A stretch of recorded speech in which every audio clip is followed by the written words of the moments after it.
Amahoro y'Imana komeze kubana namwe muracyari kumwe na GCN iyo Instant, muracyari kumwe na nshuti yanyu Pauline, nkambazanye mu murenge wa Mukura mu karere ka Huye mu ntara y'Amajyepfo. Mbaza ngo guess what, mbazanye gukora iki hano hantu. Nongeye kuza kubereka ikindi kibanza cyiza cyane kiri ahantu heza, muri kubona ko hano hantu hatuwe, ni ahantu heza cyane, namwe reka nse ndabibereka, mu by'ukuri murahakunda. Okay, let's go, mumperekeze tugenda tujye kuhareba. Kwibana rero twageze muri cya kibanza cyiza cyane kandi kinini gifite metero kare 900.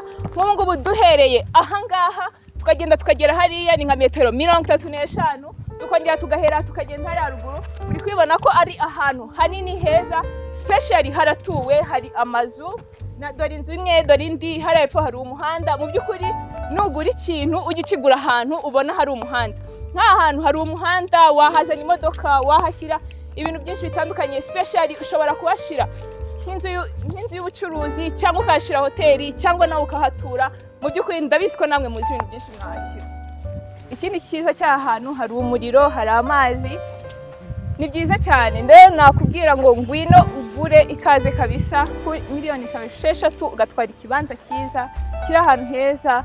Nk'ahangaha ndi kubona hari etage, nawe washyira etage yawe, cyane ko hano ari aratu. Rero ngwino wigurire. Ubungubu hari umuntu utangiye kwibaza ngese aramutse akunze iki kibanza cyiza cyane kiri hano yakibona gute. Nuko twabibabwiye turi GCN iyo Instant, waduhamagara cyangwa ukatwandikira kuri nimero uri kubona kuri ekran yawe. Ikindi kandi dukoresha ama platform menshi, dukoresha Instagram, Twitter, WhatsApp, YouTube.